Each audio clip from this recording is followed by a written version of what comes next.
आज के इस वीडियो में हम ये बात करेंगे कि पैंक्रियास कैंसर के ऊपर की ट्रीटमेंट क्या है।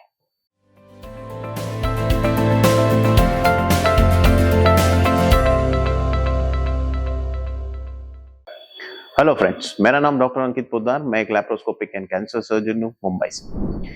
अभी ये जो एक पैंक्रियाटिक कैंसर, ये कॉम्प्लेक्स कैंसर होता है और इसकी जो ट्रीटमेंट है वो भी बहुत सारी चीजों पे डिपेंड होती है। इसका मतलब कि पेशेंट कौन से स्टेज में हमारे पास आ रहा है। मतलब कि अगर ये पैंक्रियाटिक कैंसर अगर बहुत सही समय पे अगर पकड़ा जाता है और बाकी के अगर सारी चीजें अगर बराबर नॉर्मल तरीके से है तो हम उसे सर्जरी द्वारा निकाल सकते हैं। तो ये जो सर्जरीज है वो भी डिपेंड होती है कि पैंक्रियाटिक कैंसर कौन से हिस्से में है। तो आज के इस वीडियो में हम बहुत डिटेलिंग में बात करेंगे कि पैंक्रियास कैंसर की जो ट्रीटमेंट है वो उसे कहते क्या है और वो किस तरीके से संपूर्ण किया जाता है। तो मान के चलिए कि पैंक्रियास कैंसर अगर बॉडी या टेल में पाया गया है तो उसके लिए जो सर्जरी हम करते हैं उसे हम कहते हैं डिस्टल पैंक्रेटेक्टमी। मतलब कि सिर्फ पैंक्रियास का ही हिस्सा निकालना पड़ता है। बहुत बार अगर ये ट्यूमर अगर पिछले हिस्से में भी अगर है तो बहुत बार हमें स्प्लीन भी निकालना पड़ता है। उसे ही हम पैंक्रेटिकोस्प्लीनेक्टमी भी कहते हैं।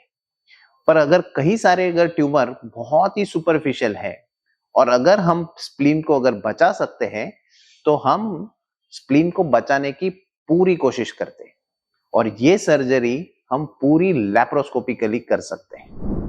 तो ये सर्जरी का नाम है लैप्रोस्कोपिक डिस्टल पैंक्रेटेक्टमी विथ स्प्लीनेक्टमी और without splenectomy, that depends upon the patients condition.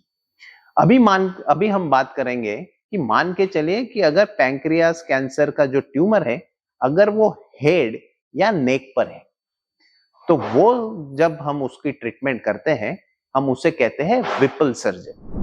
उसे पैंक्रेटिकोडियोनेक्टमी भी कहते हैं। तो ये जो विपल सर्जरी में कौन से हिस्सा निकालना पड़ता है, तो आइडियली पैंक्रियास का हेड और एक नेक वो तो निकालना ही पड़ता है। साइड बाय साइड जो छोटी आंतड़ी जिसे हम डियोडिनम कहते हैं वो भी हिस्सा निकलता है। इसके साथ में जो छोटी आंतड़ी जिसे हम जेजुनम कहते हैं उससे 15 से 20 सेंटीमीटर का जेजुनम भी निकलता है। जो पित्त की जो मेन नली होती है जिसे हम सीबीडी कहते हैं वो भी कट करनी पड़ती है और स्टमक का जो निचला हिस्सा है वो भी कट करना पड़ता है।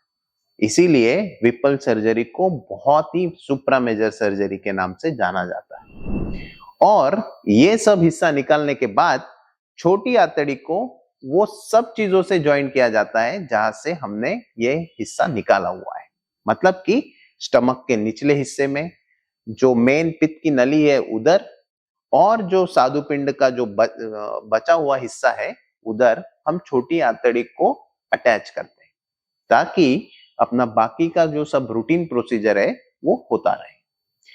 बहुत बार अगर पैंक्रियास कैंसर अगर पूरे पैंक्रियाज में अगर फैला है तो हमें पूरा पैंक्रियाज भी निकालना पड़ता है जिसे टोटल पैंक्रेटेक्टमी भी कहते हैं। ये हो गए जो हम सर्जरी के द्वारा निकाल सकते हैं। पर मान के चलिए अगर पैंक्रियास कैंसर बहुत एडवांस स्टेज में है या अगर बाकी के बॉडी में फैला हुआ है तो सर्जरी तब नामुमकिन हो जाती है। तो उसके लिए हमें कीमोथेरेपी या रेडियोथेरेपी का साथ लेना पड़ता है। जब कीमोथेरेपी या रेडियोथेरेपी के बाद अगर ये ट्यूमर बहुत ही रिग्रेस्ड हो जाता है, मतलब कि छोटा हो जाता है, तब हम सोच सकते हैं कि पैंक्रियास सर्जरी करना चाहिए या नहीं। तो इस वीडियो में हमने जाना कि different types of pancreatic surgeries और उसके ऊपर की ट्रीटमेंट। अगर आपको इसके बारे में और भी जानकारी चाहिए तो हमें संपर्क करें। आप मेरा YouTube चैनल सब्सक्राइब कर सकते हैं। अगर आपको और भी कोई जानकारी चाहिए तो मैं या मेरी टीम मेंबर में से कोई ना कोई आपको रिप्लाई जरूर करेगा। Thank you.